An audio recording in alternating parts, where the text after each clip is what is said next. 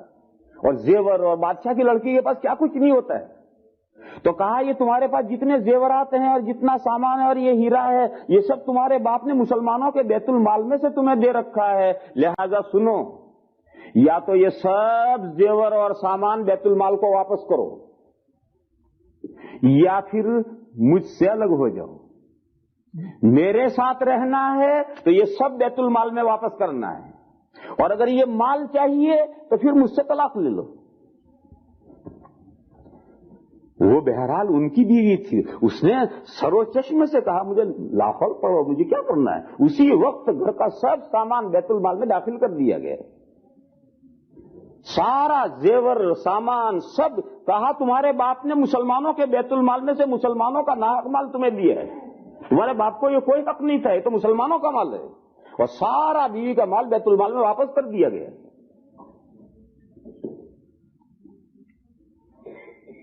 رات کو حضرت کے یہاں 2 چراغ جلتے تھے. جب تک گورنمنٹ کا کام کرتے تھے تو وہ چراغ جلتا تھا جس کا تیل سرکاری خزانے سے ہوتا تھا، اور جو ہی سرکاری کام سے فارغ ہوئے کہ اپنا ذاتی وہ چراغ بجھا کر اپنا چراغ جلا لیتے.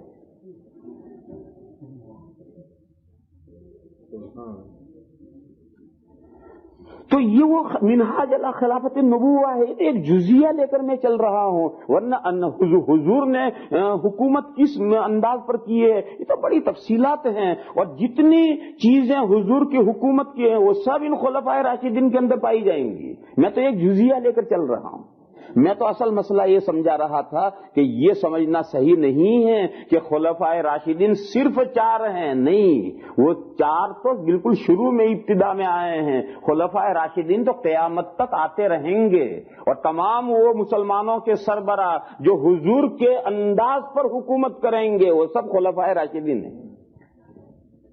میں بہت پیچھے کی آپ کو ایک مثال دوں. تمام بزرگوں نے تسلیم کیا ہے کہ غیر منقسمہ ہندوستان کے جو بادشاہ تھے عالمگیر رحمت اللہ علیہ، عالمگیر رحمت اللہ علیہ غیر منقسمہ ہندوستان جس میں سے اس وقت میں 6 ملک بن گئے ہیں، اس ہندوستان میں سے اب 6 ملک ہیں: پاکستان، انڈیا، بنگلہ دیش، نیپال، تبت اور برما. یہ سب غیر منقسمہ ہندوستان ہے. یہ اتنا بڑا ہندوستان تھا پہلے. اس پورے ہندوستان پر عالمگیر رحمت اللہ علیہ نے 54 سال حکومت کی ہے. 54 سال اتنے بڑے ملک کے اوپر حکومت کی عالمگیر رحمت اللہ علیہ. اس 54 سال میں ایک نیا پیسہ انہوں نے حکومت کے بیت المال سے نہیں لیا. گزارا کیسے چلتا تھا؟ قرآن کریم لکھتے تھے، بڑے خطاط تھے، بڑا شاندار خط تھا ان کا. قرآن کریم لکھتے تھے اپنے ہاتھ سے، کیونکہ پریس کا دور نہیں تھا، ہاتھ سے لکھی جاتی تھی کتابیں. اور جب پورا قرآن کریم لکھ لیتے تھے تو فروخت ہوتا تھا، اور اس سے جو پیسے آتے تھے اسی سے اپنا گھر کا گزارا چلاتے تھے. خود اپنے ہاتھ سے ایک جاب کرتے تھے اور اپنا قرآن لکھتے تھے، اور وہ بکتا تھا اور اس کے پیسوں سے گزارا چلتا تھا. اور حضرت عالمگیر رحمت اللہ علیہ کے ہاتھ کے لکھے ہوئے قرآن کا ایک پارہ آج بھی دارالعلوم دیوبند میں موجود ہے. بالکل اصلی وہی، پورا قرآن تو نہیں ہے، ایک پارہ موجود ہے اس میں سے. اور اتنا شاندار خط ہے. بلکہ عالمگیر رحمت اللہ علیہ کے جو استاد تھے جن سے انہوں نے خطاطی سیکھی تھی، ان کے استاد کا لکھا ہوا بھی ایک پارہ دارالعلوم دیوبند میں ہے.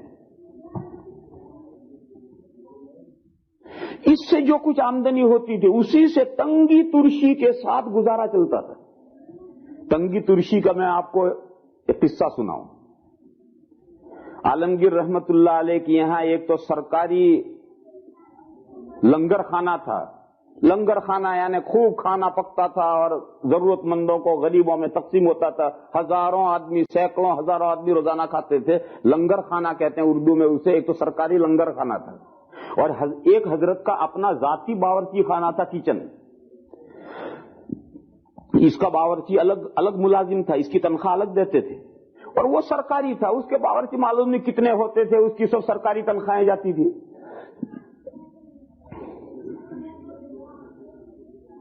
صورتحال یہ تھی کہ حضرت کے ذاتی باورچی خانے میں جو بھی ملازم آ کر رہتا تھا وہ چند دنوں میں اپنے ٹرانسفر کروا لیتا تھا اور وہ سرکاری باورچی خانے میں چلا جاتا تھا۔ حضرت کے یہاں کوئی باورچی رکتا ہی نہیں تھا۔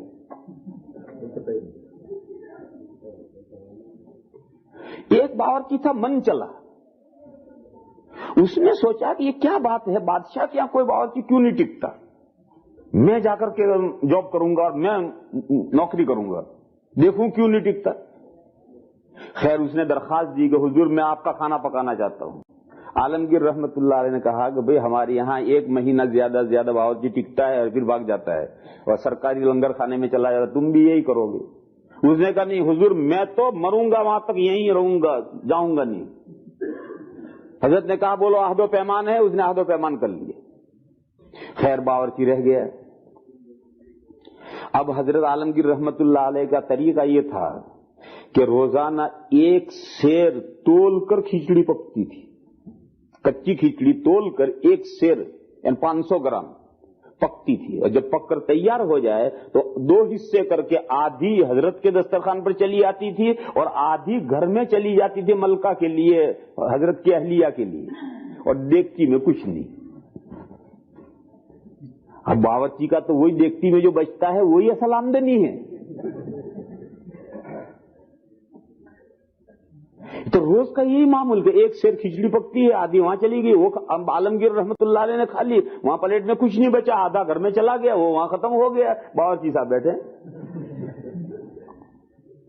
خیر چلتا رہا، 1 مہینہ گزر گیا، 2 مہینے گزر گئے، تو یہی معمول ہے، معمول ہی نہیں بدلتا۔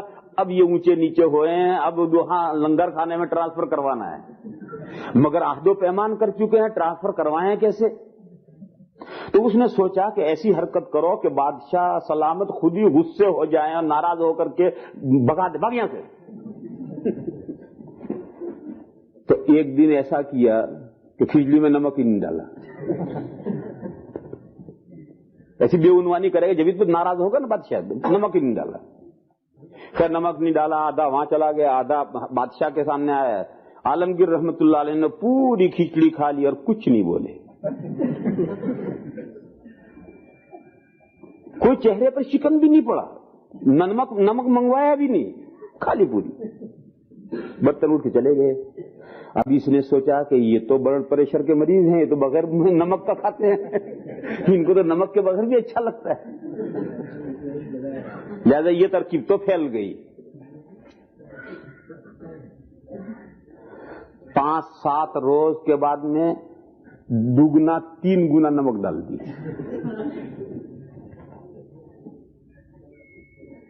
پھر وہ آدھی کھچڑی وہاں چلی گئی، آدھی بادشاہ کے یہاں چلی گئی۔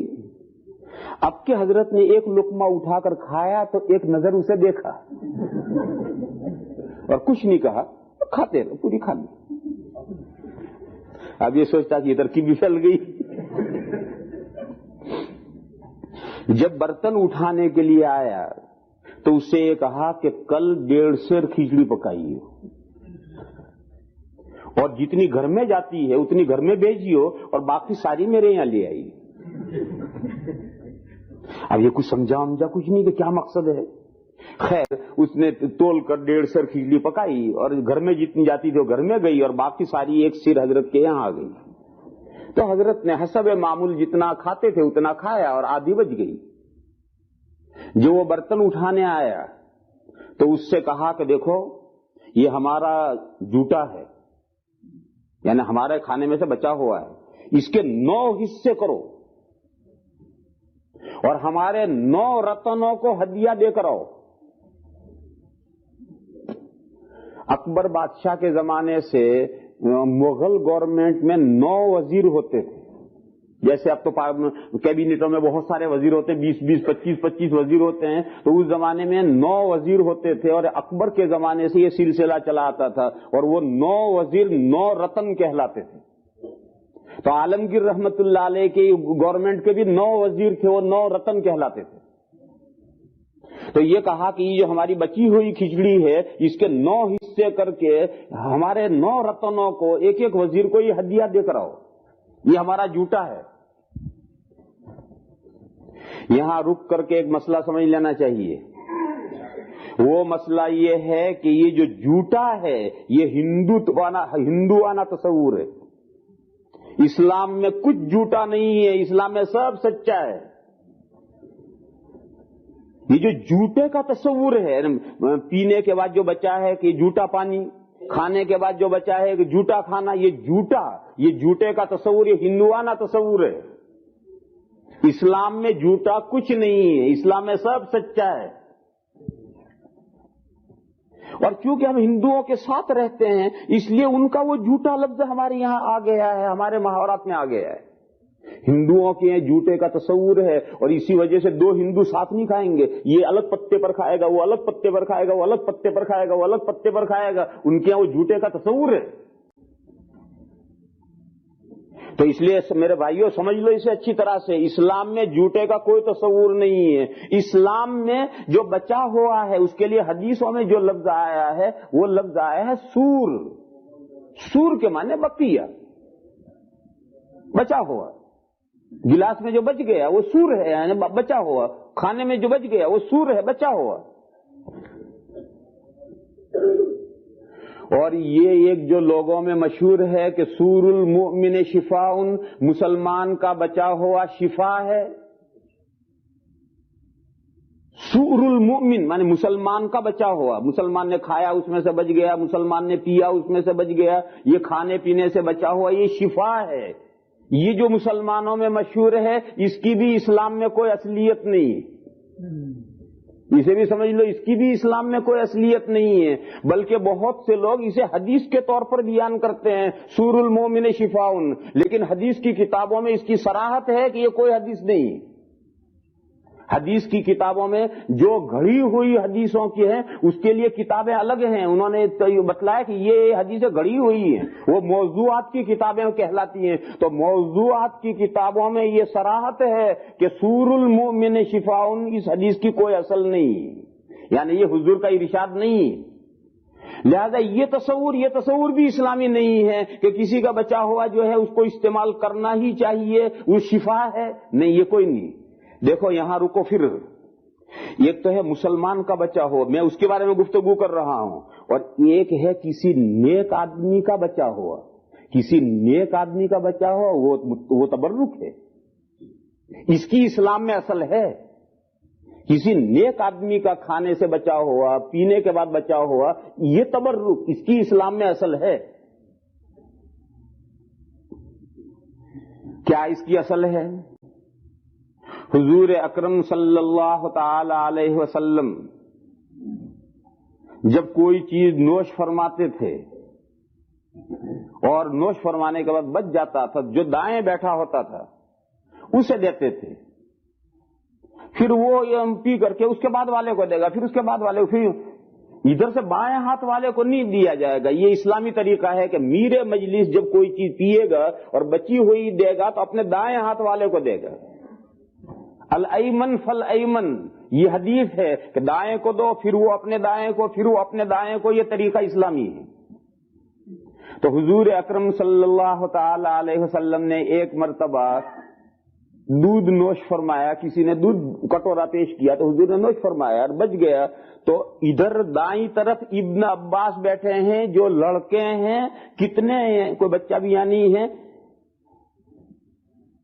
11-12 سال کے بچے، عبداللہ ابن عباس یہ 11-12 سال کے ہیں۔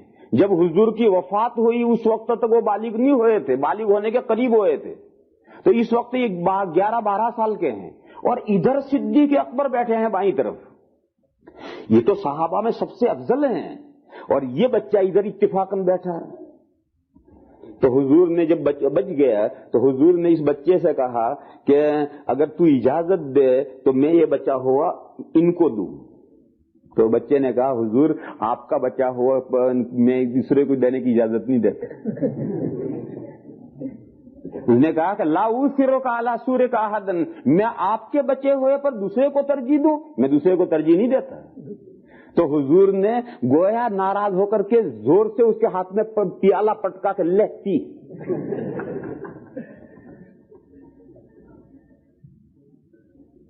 ایک حدیث، ایک مرتبہ ایسا ہوا گھر میں حضور تشریف فرما ہیں اور گھر کی خاندان کی اور گھر کی عورتیں جمع ہیں. حضور کے خدمت میں دودھ پیش کیا گیا تو حضور نے نوش فرمایا، اور حضور کے دائیں طرف بیٹھی ہوئی تھی حضرت ام ہانی. یہ حضور کی چچازاد بہن ہے اور حضرت علی کی حقیقی بہن ہے. وہ ادھر بیٹھی تھی تو وہ قاعدے کے مطابق حضور نے وہ دائیں طرف بیٹھی ہوئی تھی ان کو دے دیا، انہوں نے پی لیا. پی چوکی پھر کہنے لگی یا رسول اللہ مجھ سے تو گناہ ہو گیا، میرے لیے دعا فرمائیے اللہ میرا گناہ معاف کریں. حضور نے پوچھا بھئی کیا گناہ ہو گیا؟ کہنے لگی میرا تو روزہ تھا آج، میرا تو آج روزہ تھا، مگر میں نے سوچا کہ اگر میں روزہ رکھتی ہوں تو آپ کا تبر رک جاتا ہے، دوسری لے اڑیں گی، میں تو روزہ کہہ کر رہ جاؤں گا، کوئی شام تک یہ دودھ میرے لیے تھوڑے بچے گا، لہذا میں روزے میں اگر روزے کو بچاتی ہوں تو تبر رک جاتا ہے، یہ دوسری لے اڑیں گی.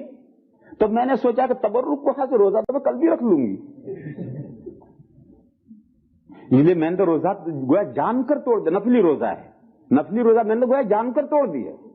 تو حضور نے فرمایا کوئی بات نہیں، دوسرا روزہ اس کے بدلے میں رکھ لیجیے. تو اب دیکھیے حضور کا تبرک حاصل کرنے کے لیے انہوں نے نفلی روزہ جان بوجھ کر توڑ دیا ہے کہ یہ تبرک مجھے ہی ملے، دوسری نہ وہ لے اڑیں. تو غرض اس کی تو شریعت میں اصل ہے، کسی نیک آدمی کا بچا ہوا کھانا یا پانی بچا ہوا ہو تو یہ تبرک ہے، شفانی برکت تبرک، اس کی تو اسلام میں اصل ہے.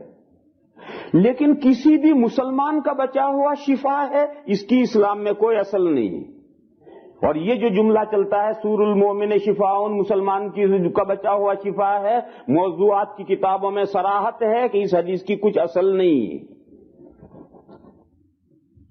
پھر ہے کیا ہے؟ یہ بچا ہوا ہے، تمام انسانوں کا بچا ہوا پاک ہے. مسلمان کا بچا ہوا وہ بھی پاک ہے، ہندو کا بچا ہوا وہ بھی پاک ہے، عیسائی کا بچا ہوا وہ بھی پاک ہے، بنگی کا بچا ہوا وہ بھی پاک ہے. سب انسان ہیں، انسانوں کا بچا ہوا پاک ہے. اگر کوئی ناپاکی اس میں نہیں پڑی ہے تو ہر انسان کا بچا ہوا پاک ہے، اسے استعمال کر سکتے ہو، بس اتنی ہی بات ہے. تو میں نے لفظ جو جھوٹا استعمال کیا تھا وہ ہندوستانی محاوروں کے اعتبار سے استعمال کیا تھا، ورنہ اسلام میں جھوٹا ہے ہی نہیں، اسلام میں سب سچا ہے. تو حضرت عالمگیر رحمت اللہ علیہ نے کہا کہ دیکھو یہ ہمارا جھوٹا ہے، اس کے 9 حصے کرو اور ہمارے 9 رتنوں کو ہدیہ دے کر آؤ. چنانچہ اس نے حصے کیے. اب یہیں سے بات پہنچی اور تمام وزیروں کو پتا چل گیا کہ آج بادشاہ عالمگیر رحمت اللہ علیہ کا بچا ہوا ہمارے یہاں ہدیہ آ رہا ہے. تو جب یہ باورچی پلیٹ میں رکھ کر اس 9واں حصہ پلیٹ میں رکھ کر بڑے خونچے میں رکھ کر سجا کر، جو طریقے تھے اس زمانے میں نوابوں کے شاہی طریقے، اور سر پہ اٹھا کر احترام کے ساتھ لے کر ہدیہ پہنچا ہے، تو ہر وزیر نے گھر سے 1 فرلانگ آگے چل کر اس ہدیے کا استقبال کیا ہے، اور اس باورچی کو خوشی میں 1 لاکھ روپیہ ہر وزیر نے ہدیہ دیا ہے کہ آج اتنا قیمتی ہدیہ ہمارے گھر لایا ہے. یہ تو 9 کے یہاں ہدیہ گیا، 9 لاکھ مل گئے. خیر واپس آیا، فارغ ہو گیا. بادشاہ سلامت نے پوچھا بھئی دے آیا ہے سب کو؟ اس نے کہا حضور دے آیا. بادشاہ نے کہا ہمارے رتنوں نے کچھ دیا بھی تجھے؟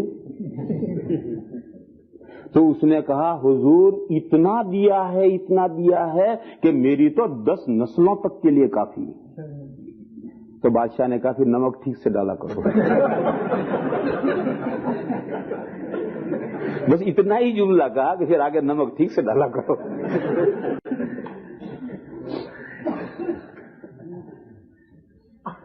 لا الہ الا اللہ العلی الکریم.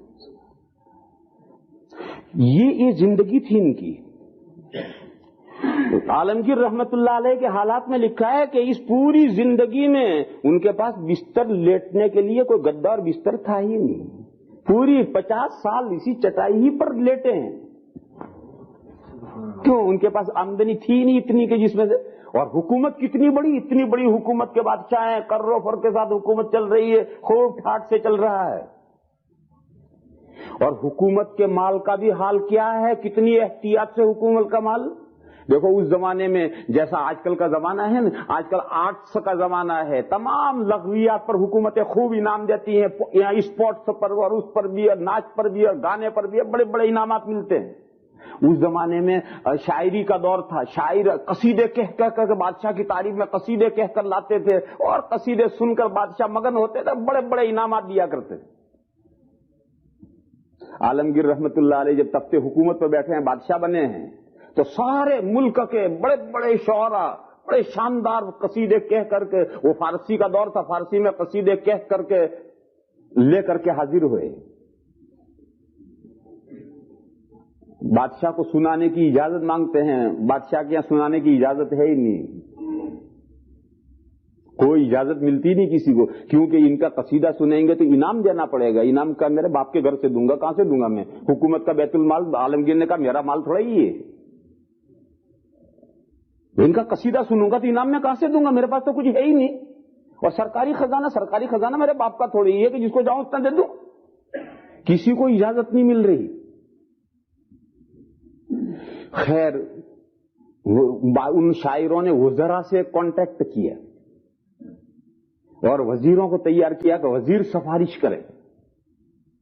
تو وزیروں نے سفارش کی اور بادشاہ سے کہا کہ حضور یہ تو جو شاعر ہیں ان کی مثال تو کتوں جیسی ہے، اس کو گوشت کا ٹکڑا ڈال دو تو وہ کھانے میں مشغول ہو جائے گا، اور نہیں ڈالو گے تو بھونکے گا. یہ تو شاعروں کی زبان بند کرنی ضروری ہے، ورنہ یہ تو اگر برائی میں انہوں نے اگر قصیدے کہنے شروع کر دیا تو ساتویں زمین کے پاتال میں اتار دیں گے. اس لیے کچھ نہ کچھ انعام دے کر ان کی زبان بندی کرنی ضروری ہے. اس لیے ان کو باریابی کا موقع دینا چاہیے، ان کے کلام سننا چاہیے، کچھ نہ کچھ انعام دینا پڑے گا، ورنہ تو اگر یہ تو برائی کرنے لگ گئے تو ستیہ ناش کر دیں گے. اس زمانے میں شاعروں کی صورتحال ایسی تھی جیسے آج کل میڈیا کا مسئلہ ہے. جرنلسٹ کا جو ہے، اگر جرنلسٹ کسی کے پیچھے پڑ جائے تو اس کو ستیہ ناش کر دیں. بادشاہ نے کہا کہ اچھی بات ہے، جاؤ ان سے کہو کہ وہ اپنے تمام شعراء میں جو سب سے بڑا جس کو وہ مانتے ہوں، اپنا بڑا لیڈر مانتے ہوں، وہ ایک شاعر کو دربار میں اجازت ہے کلام سنانے. تو جو سب سے بڑا اس زمانے کا شاعر تھا اسے اجازت ملی اور وہ دربار میں قصیدہ پڑھ سنانے کے لیے کھڑا ہوا. اور اس نے قصیدہ یہاں سے شروع کیا، اے کہ تاج دولت برسرت. بس یہاں تک جملہ بولا اور عالمگیر رحمت اللہ علیہ نے کہا کہ شاعر عروض میدانی، کہا اے شاعر فن عروض جانتا ہے؟ فن عروض میں وزن ہوتا ہے، وزن کے اوپر شعر کو کاٹا جاتا ہے. تو پوچھا کہ شاعر عروض میدانی فن عروض جانتا ہے؟ اب اس نے جو ایک دم اپنے دماغ کے اندر تختی کی، تو تختی میں کیا، اے کے تاج دو، یہ تو ادھر چلا گیا، اور لت برسر ادھر چلا گیا، تیرے سر پر لت. یہ تو بہت برا مضمون بن گیا. اس نے کہا حضور نمی دانم، اس نے کہا حضور عروض نہیں جانتا. کہا بخشیدم، جا معاف کیا. بس بھاگا اور باہر جا کر کہا بھاگو یہاں تو گردن اڑے گی، انعام تو ملے گا نہیں، یہاں تو گردن اڑے گی، بھاگو یہاں سے. بس اتنا جملہ سنا ہے اور اسی جملے میں پکڑ لیا، اس میں جو غلطی کی تھی اس نے اسی میں پکڑ لیا. کہ عالمگیر رحمت اللہ علیہ خلیفہ راشد تھے. تو میں تو اصل مضمون کیوں، وہ جو حضور والی زندگی، وہ زندگی کے نمونے آ رہے ہیں سب. جو طریقہ حضور کا حکومت کرنے کا تھا وہ طریقے پر قیامت تک جو بھی حکومت کرے گا وہ خلیفہ راشد ہے. خلافت علی منہاج النبوہ جو بھی کرے گا وہ سب خلفائے راشدین ہیں. اور خلفائے راشدین اسلام میں صرف 4 ہی نہیں ہیں، ہزاروں ہو سکتے ہیں، اور آج بھی ہو سکتے ہیں اور آئندہ بھی ہو سکتے ہیں اور قیامت تک سبھی ہو سکتے ہیں. اور وہ جو 4 خلفائے راشدین ہیں وہ تو بالکل حضور سے متصل آئے ہوئے ہیں.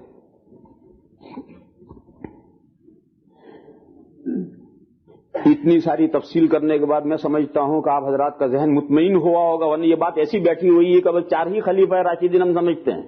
میں ایک اور نظیر دوں، ایسی ہی بات ہمارے ذہنوں میں بیٹھی ہوئی ہے. صدیق ہمارے ذہنوں میں بیٹھا ہوا کہ صدیق اس امت میں فقط ایک ہی شخصیت ہے، حضرت ابو بکر. یہ غلط ہے. ہمارے ذہنوں میں یہ بات بیٹھی ہوئی ہے کہ صدیق اس امت میں صرف ایک ہی شخصیت ہے، حضرت ابو بکر رضی اللہ تعالیٰ عنہ. وہ غلط ہے. حضرت ابو بکر تو ہیں صدیق اکبر، بڑے صدیق. تو بڑے صدیق جہاں ہوں گے وہاں چھوٹے صدیق ہوں گے نہیں ہوں گے؟ یہ تو ہر آدمی جانے گا بھائی حضرت ابو بکر تو صدیق اکبر کہتے ہیں. تو صدیق اکبر کہنے کا یہ مطلب یہ ہے کہ وہاں صدیق اصغر بھی ہیں. مگر ہمارے ذہنوں میں یہ بیٹھا ہوا کہ نہیں، امت میں صدیق فقط وہ اکیلے ہیں. یہ غلط بیٹھی ہوئی بات ہمارے ذہنوں میں ہے. وہ تو صدیق اکبر ہیں، اس امت کے صدیق اکبر ہیں. اس امت میں جتنے صدیق ہیں ان میں سب سے بڑے وہ ہیں. اور دوسری دلیل، حضرت صدیق اکبر کی صاحبزادی، حضور کی چہیتی بیوی، امت مسلمہ کی ماں حضرت عائشہ رضی اللہ تعالی عنہا کو کیا کہا جاتا ہے؟ عائشہ صدیقہ. معلوم ہے صدیق صرف مرد نہیں ہوتے ہیں، عورتیں بھی صدیق ہوتی ہیں. حضرت عائشہ کا نام کا جز ہے عائشہ صدیقہ. اور سن لو آج جتنے صحابہ ہیں، چاہے وہ مرد ہیں چاہے عورت ہیں، وہ سب صدیق ہیں. تمام صحابہ صدیق ہیں، مرد بھی عورتیں بھی سب صدیق ہیں. اور صحابہ کے بعد بھی قیامت تک صدیق ہوتے رہیں گے. ہر زمانے میں صدیق ہوتے رہیں گے. ہاں درجے ہیں، جیسے مولوی کے درجے ہیں، کوئی چھوٹا مولوی کوئی بڑا مولوی، بے شمار درجے ہیں مولوی کے. مفتی اس کے بے شمار درجے ہیں. ایسے صدیق کے بے شمار درجے ہیں. ابو بکر کا رضی اللہ تعالیٰ عنہ کے درجے پر دوسرا صحابی صدیق ہے مگر وہ اس درجے پر نہیں پہنچ سکتا. صحابہ جو صدیق ہیں ان کے درجے پر بعد کی امت میں جو صدیق ہوں گے وہ اس درجے پر نہیں پہنچ سکتے. باقی صدیقین تو قیامت تک چلیں گے.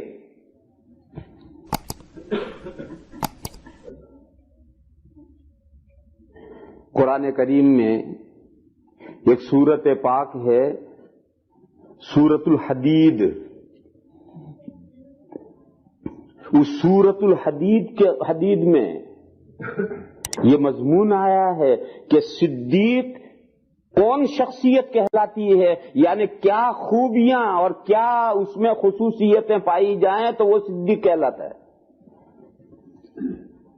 اولئک هم الصدیقون والشہداء عند ربهم. اور وہ بہت لمبا مضمون ہے، اس کو سمجھانا بھی ہے تو بہت وقت چاہیے کہ کیا کیا خوبیاں ہوں تو وہ صدیقیت کے مقام پر پہنچے گا. دیکھو میرے بھائیوں، ہم میں سے ہر کوئی صدیق کے مقام پر پہنچ سکتا ہے. کرو ہمت. کیا خوبی پیدا کرنی ہے؟ بس ایک خوبی پیدا کرنی ہے. بہت لمبی تفصیل ہے مگر اس کو نچوڑ خلاصہ ایک نقطے پر لاتا ہوں. صدیق کے معنی تو آپ جانتے ہیں نا، نہایت تصدیق کرنے والا، نہایت تصدیق کرنے والا، فوراً فٹ سے تصدیق کرنے والا، کھٹ سے تصدیق کرنے والا. آپ سچ کہتے ہیں. صدیق یہ ہے.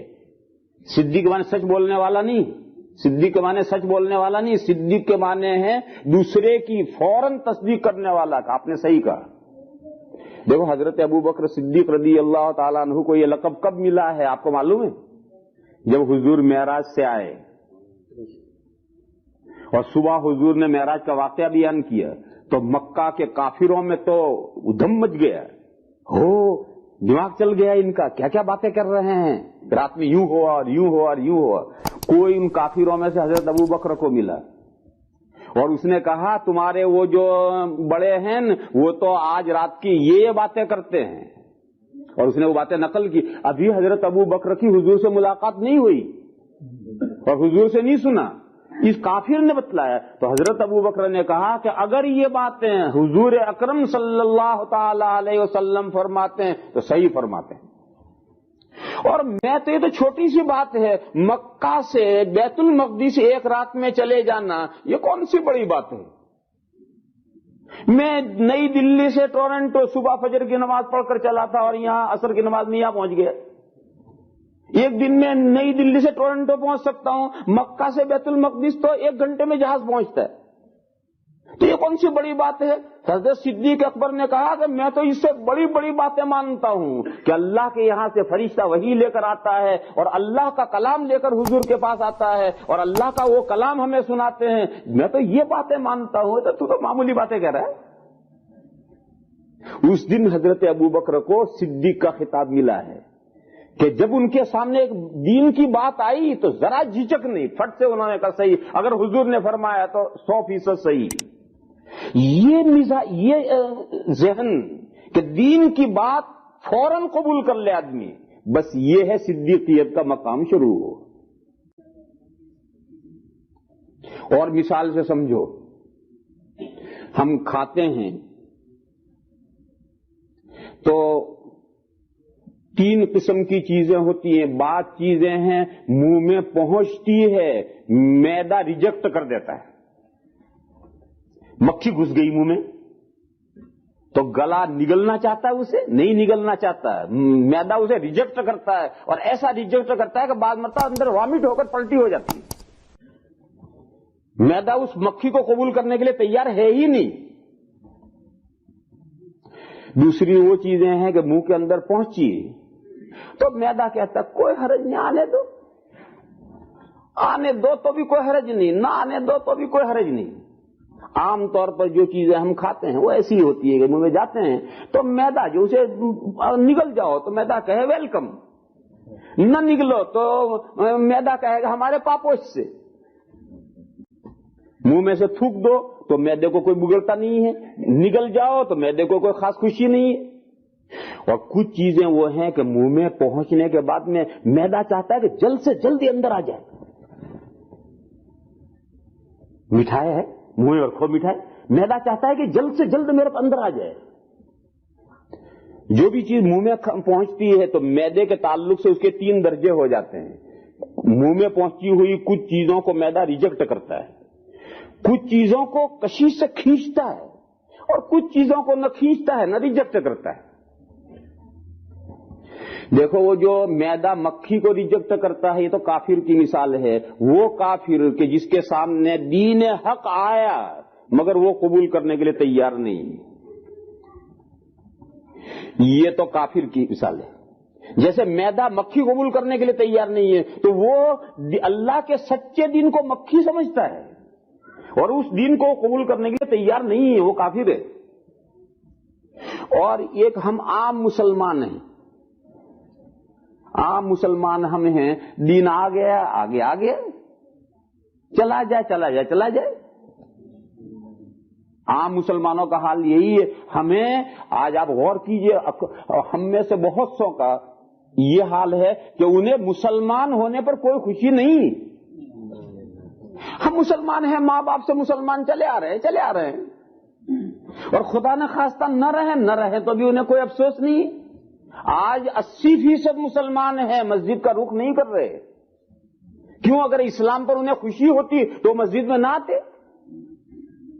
وہ 80% مسلمان جو مسجد کا بھولے سے بھی رخ ہی نہیں کرتے تو مسلمان ہیں اور پھر مسجد میں کیوں نہیں آ رہے؟ انہیں مسلمان ہونے پر کوئی خوشی نہیں انہیں۔ اور ایک وہ مسلمان ہیں کہ ان کے لیے اسلام ایسا قیمتی متاع جان ہے کہ وہ اپنی جان دینے کے لیے تیار ہے، اسلام دینے کے لیے تیار نہیں۔ یہ وہ بھی مسلمان ہے، اس کے سامنے قرآن و حدیث کی سچی بات آ جائے وہ فوراً قبول کرتا ہے، صحیح ہے، قرآن و حدیث کہتا ہے صحیح ہے، میری عقل مانے یا نہ مانے میں مانتا ہوں۔ یہ وہ جو مقام ہے مومنین کاملین کا مقام، یہی وہ صدیقیت کا مقام ہے۔ یہاں سے صدیقیت کا مقام شروع ہوتا ہے اور جتنا اس میں آپ ترقی کرتے چلے جائیں گے اتنا صدیقیت کا مقام بڑھتا چلا جائے گا۔ اسی لیے میں نے عرض کیا تھا کہ میرے بھائیوں، ہم میں سے ہر شخص صدیق بن سکتا ہے، ہمت کرو، اسلام سے عشق پیدا کرو، دین سے محبت پیدا کرو، دین کے تعلق سے سینہ کھول دو۔ اور دین کی ہر بات کو ایسا قبول کرو جیسا کہ میدا مٹھائی کو قبول کرتا ہے، بس صدیقیت کا مقام شروع ہو گیا۔ تو اس لیے جیسا کہ یہ ہمارا تصور ہے، ہم یہ سمجھتے ہیں کہ صدیق بس اس امت میں ایک ہی ہے، ایسا نہیں ہے۔ صدیق تو قیامت تک ہوں گے، چھوٹے بڑے الگ ہیں، وہ صدیق اکبر ہیں، اور صرف مرد ہی نہیں عورتیں بھی صدیقہ ہوتی ہیں۔ اسی طریقے سے خلافت راشدہ کا مسئلہ ہے کہ خلافت راشدہ بھی 4 ہی خلفائے راشدین نہیں ہے۔ خلفائے راشدین ایک انداز ہے حکومت کرنے کا، حضور والا انداز، اس انداز پر جو بھی حکومت کرے گا وہ خلیفہ راشد ہے۔ تو حضرت عمر ابن عبدالعزیز رحمۃ اللہ علیہ کو امت نے بالاتفاق خلیفہ راشد تسلیم کیا ہے، اور خلفائے راشدین جو باتیں دین کے تعلق سے شروع کریں گے ان کے بارے میں حضور کا یہ ارشاد ہے، علیکم بسنتی علیکم بسنتی وسنت الخلفاء الراشدین المہدیین عضوا علیہا بالنواجذ۔ حضور نے فرمایا میرے طریقے کا فالو کرو، لازم پکڑو، فالو کرو نہیں، لازم پکڑو، مضبوط پکڑو میرے طریقے کو، علیکم بسنتی، اور میرے وہ خلفاء جو راہ یاب ہیں، ہدایت مآب ہیں، ان کے طریقے کا فالو کرو، اور ان کے طریقے کو ڈاڑوں سے مضبوط پکڑو، چھوڑو مت اس طریقے کو۔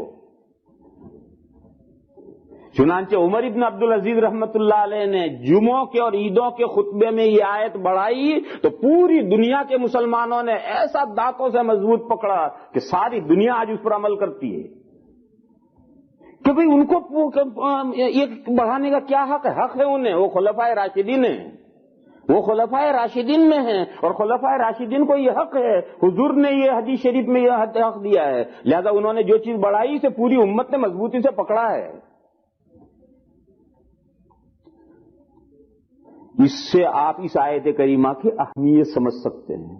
ابھی تو اہمیت بھی بہت لمبی چوڑی بیان کرنی باقی ہے، اور ہمارے قاری صاحب تو کہتے ہیں تھوڑا سا وقت لیں گے، لہذا بات یہیں ختم کر دیں۔ یار زندہ صحبت باقی، وآخر دعوانا ان الحمدللہ رب العالمین۔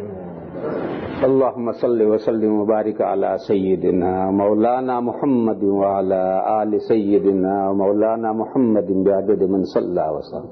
اللہم ارنا الحق حقا وارزقنا اتباعہ وارنا الباطل باطلا وارزقنا اجتنابہ۔ اللہم لا مانع لما اعطیت ولا معطی لما منعت ولا ينفع ذا الجد منك الجد۔ اللہم انک عفو کریم تحب العفو فاعف عنا۔ اللہم اننا عبادک المذنبون فتب علینا انک انت التواب الرحیم۔ سبحان ربک رب العزة عما یصفون وسلام علی المرسلین۔